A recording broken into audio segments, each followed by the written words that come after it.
Hello friends, I am Jyoti Ugle, Assistant Professor from Department of Physics, MUP Samaj, Nasik. Last lecture, we have seen that physics of atom, introduction, atomic models, Thomson's atomic model, Rutherford scattering experiment. Today we'll start Bohr's atomic model.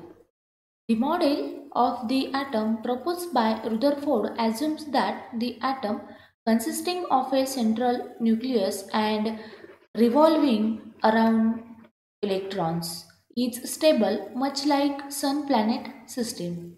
There are some fundamental differences between the two situations. The planetary system is held by gravitational force, while the nucleus electron system being charged objects interact by Coulomb's law of force. We know that an object which is moving in a circle possesses centripetal acceleration. According to classical electromagnetic theory, an accelerating charged particle emits radiation in the form of electromagnetic waves. The energy of an accelerating electron should therefore continuously decreases. The electron would spiral inward and eventually fall into the nucleus. Atomic spectra. In 1814, Joseph Fraunhofer, a superb instrument maker, made a detailed examination of the solar spectrum. He made a map of 700 of the lines in the solar spectrum called now as Fraunhofer lines. These Fraunhofer lines are the dark lines in the solar spectrum. In 1817, he experimentally observed the first stellar spectra with an objective prism. He noted that planetary spectra resemble the solar spectrum, while many stellar spectra differ from it. In 1985, J. Balmer published his well-known formula for the wavelengths of the hydrogen spectral series in visible region. He shows that the wavelengths of the lines in the visible region are related to the natural numbers. These lines have since been referred to as the Balmer series and have been denoted by H alpha, H beta and H gamma and so on. Starting at the long wavelength end, nu bar is equals to R into 1 upon 4 minus 1 upon n square, where n is equals to 3, 4, 5 and so on. The Rydberg constant R is the Rydberg constant for hydrogen and has the value 10.9679 micrometer. In 1906, Lyman made extensive investigations into ultraviolet spectra including the hydrogen series. These series are known as Lyman series. A single formula can be used to generate wave number of lines in each of these series. Nu bar is equals to R 1 upon n1 square minus 1 upon n2 square, where n2 equals to n1 plus 1, n1 plus 2 and n1 equals to 1, 2, 3. Emission spectrum. When an atom or molecule absorbs energy, electrons are jumped into a higher energy state. When the electron drops to a lower energy state, a photon is released equal to the energy between the two states. There are multiple energy states available to an electron.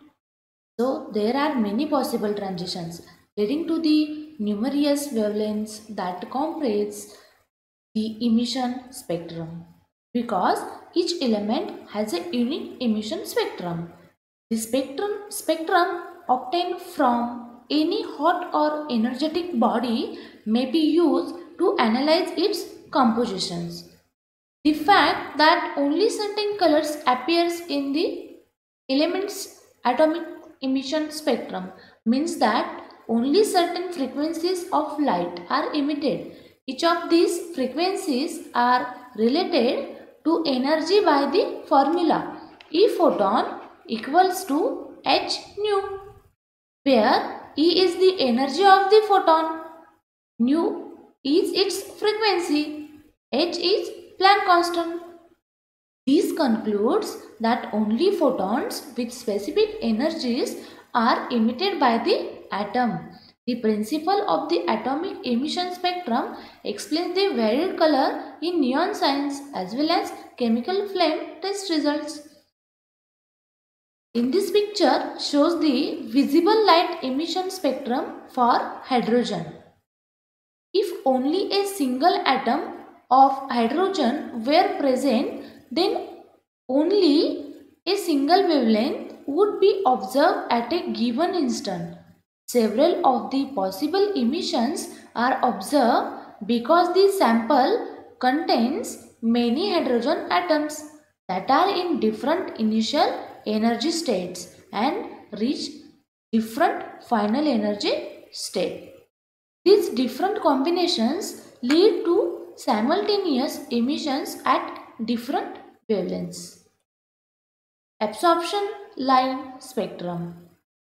Atoms do not only emit photons, they also absorb photons.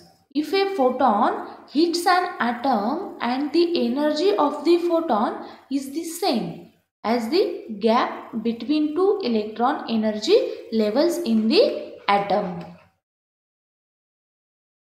then the electron in the lower energy level can absorb the photon and jump up to the high energy level. If the photon energy does not correspond to the difference between two energy levels, then the photon will not be absorbed.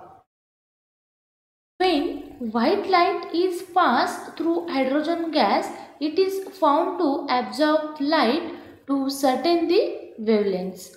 White light is made up of all the different wavelengths of visible light put together. In the absorption spectrum, there will be gaps. The gaps correspond to wavelengths for which there is a corresponding difference in energy levels of hydrogen gas. The absorbed photons show up as black lines because the photons of these wavelengths have been absorbed. Because of this, the absorption spectrum is the exact inverse of the emission spectrum. In figure first, you can see the line emission spectrum of hydrogen, and figure second shows the absorption spectrum. It is the exact opposite of the emission spectrum. Both emissions and absorption techniques can be used to get the same information about the energy levels of an atom. Uses of atomic spectra. The study of spectra from stars and galaxies in astronomy is called spectroscopy.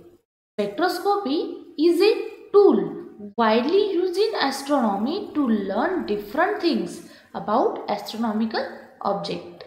First, identifying elements in astronomical objects using their spectra. Measuring the spectrum of light from a star can tell astronomers what the star is made of. Since each element emits or absorbs light only at particular wavelengths, astronomers can identify what elements are in the stars from the lines in their spectra. From studying the spectra of many stars, we know that there are many different types of stars which contain different elements and in different amounts. Second, determining velocities of galaxies using spectroscopy. You have already learned the Doppler effect and how the frequency and wavelengths of sound waves changes depending on whether the object emitting the sound is moving towards or away from you. The same thing happens to light waves. If the object emitting the light is moving toward us, then the wavelength of the light appears shorter, called blue shift. If the object is moving away from us, then the wavelength of its light appears stretched out, called red shift. The Doppler effect affects the spectra of objects in space depending on their motion relative to us on the earth. For example, the light on their motion the light from a distant galaxy that is moving away from us at some velocity will appear redshift. This means that the emission and absorption lines in the galaxy's spectrum will be shifted to a longer wavelength side. Knowing where each line in the spectrum would normally be if the galaxy was not moving and comparing it to the redshift position allow astronomers to precisely measure the velocities of the galaxy relative to the Earth. Third is global warming and greenhouse gases. The sun emits radiation or light over a range of wavelengths that are mainly in the visible part of the spectrum. Radiation at this wavelength passes through the gases of the atmosphere to warm the land and the ocean below. The warm earth then radiates this heat at longer infrared wavelengths.